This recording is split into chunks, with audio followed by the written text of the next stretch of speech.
মাছ নেবে? মাছ অনেক রকম মাছ আছে, তাজা তাজা মাছ।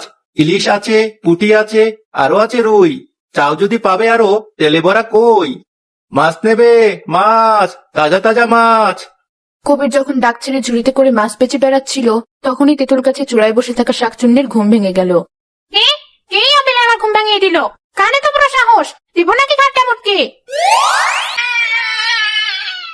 এই তো দেখছি মাছ, কি সুগন্ধ, কি আনন্দ, কাছাকাছি ডালি ডালি।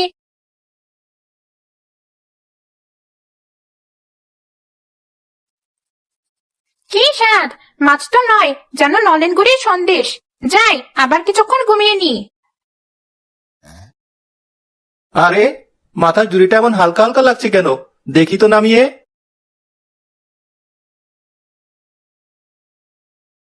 হায় হায়, মাছ গেল কোথায়? আমার একই সর্বনাশ হলো।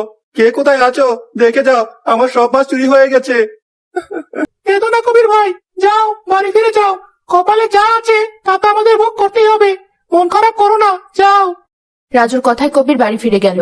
তাকে তাড়াতাড়ি বাড়ি ফিরতে দেখে তার স্ত্রী রীতা বলল, এ কি, তুমি এত তাড়াতাড়ি বাড়ি ফিরে এলে যে? আর তোমার মুখটা এমন দেখাচ্ছে কেন? আমার সর্বনাশ হয়ে গেছে রীতা, আমার সব মাছ চুরি হয়ে গেছে। এসব তুমি কি বলছো? মাছ কি করে চুরি হলো?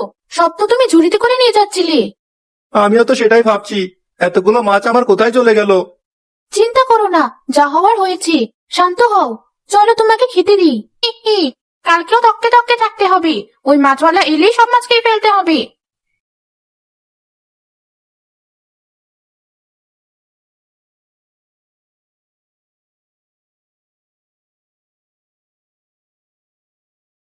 বসে আছো কেন? অনেক তো বেলা হয়ে গেল। আমার খুব চিন্তা হচ্ছে, আজও যদি আমার সব মাছ চুরি হয়ে যায় তাহলে কি হবে?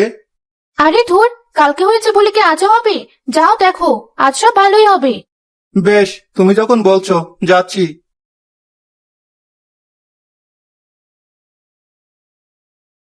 ধর, ভাল লাগে না। ওই বেটা মাছওয়ালা তো এখনো এলো না।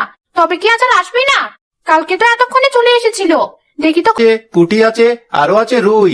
চাও যদি পাবে আরো তেলে ভরা কই। মাছ নেবে? মাছ, তাজা তাজা মাছ। ওই যে মাছওয়ালা, আবারও মাছ খাবো।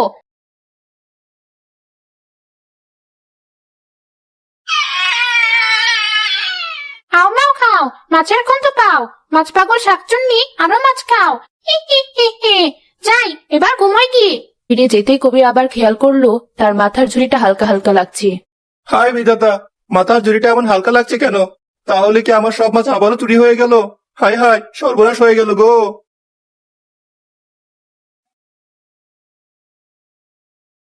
এ তুমি আমায় কোন পাপে শাস্তি দিচ্ছ? এতগুলো মাছ কোথায় গেল? এবার আমি কোন মুখ দিয়ে বাড়ি ফিরবো? কবির মাটিতে বসে কাঁদতে শুরু করলো। অন্যদিকে সারাদিন পেরিয়ে যাওয়ার পরও কবির বাড়িতে না ফেরায় রীতা খুব দুশ্চিন্তায় পড়ে গেল। এত বেলা হয়ে গেল, লোকটা তো এখনো ফিরে আসলো না। আমি খপাত করে ধরি আর খপাত করে খাই। না, বিশ্বাস করো, আমি কিচ্ছু টের পাইনি। আশ্চর্য, দেখি তোমার ঝুড়িটা। রীতা ঝুড়িতে মাছের কাঁটা দেখে খুব অবাক হলো। অন্যদিকে জলজান্ত দুটো মানুষ থেকে শাকচুন্নি নিজের লোভ সামলাতে পারছিল না। মানুষের গন্ধে নাকটা যেন পাগল হয়ে গেল। মনে হচ্ছে এখনই দুটো ঘাড় মটকে দিই, তারপর চিবিয়ে চিবিয়ে খাই। এটা করা যাবে না, তাহলে তো আমার মাছ খাওয়া জন্মের মতো ঘুচে যাবে।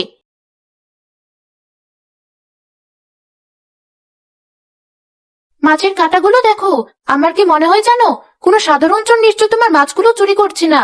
এমন কেউ করছে যে কাঁচা মাছগুলোই চিবিয়ে খাচ্ছে। এসব তুমি কি বলছো? কাঁচা মাছ আবার কে চিবিয়ে খায়? সেটাই তো খুঁজে বের করতে হবে, কিন্তু তার আগে বাড়িতে চলো। খাওয়া দাওয়া করে মাথা শান্ত হলে একটা বুদ্ধি বের করা যাবে।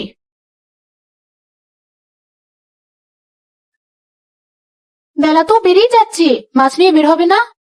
না, আমি ঠিক করেছি আমি আর মাছ বিক্রি করব না। সে কি, তাহলে খাবো কি? কিন্তু মাছ নিয়ে বের হলেই তো চোরটা আমার সব মাছ চুরি করে ফেলবে। এবার মাছ চুরি হলে তো আমার সর্বনাশ হয়ে যাবে। এবার যে আমার পথে বসতে হবে। কিচ্ছু হবে না, আর সাহস যে রোজ রোজ তোমার মাছ চুরি করে। কি হলো? এই যে বললে তুমি আমার সাথে যাবে। হ্যাঁ, সাথে তো যাবই, তবে কিছুটা দূরে দূরে থাকবো, তাহলেই না চোরকে ধরতে পারবো। তুমি যাও, আমি তোমার পেছন পেছন যাচ্ছি। রীতা কিছুটা দূরত্ব মেনে কবিরের পেছন চলে এসেছে।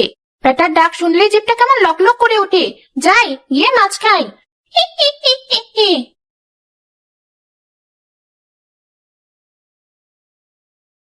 এই আমি কি দেখছি? এর মানে এতদিন ধরে শাকচুন্নি সব মাছ খেয়েছে। এটার একটা বিহিত করতেই হবে। তাহলে এবার কি হবে? তুমি চিন্তা করো না, আমার চেনা একজন সাধু বাবা আছেন, তিনি একটা বুদ্ধি বের করে দেবেন।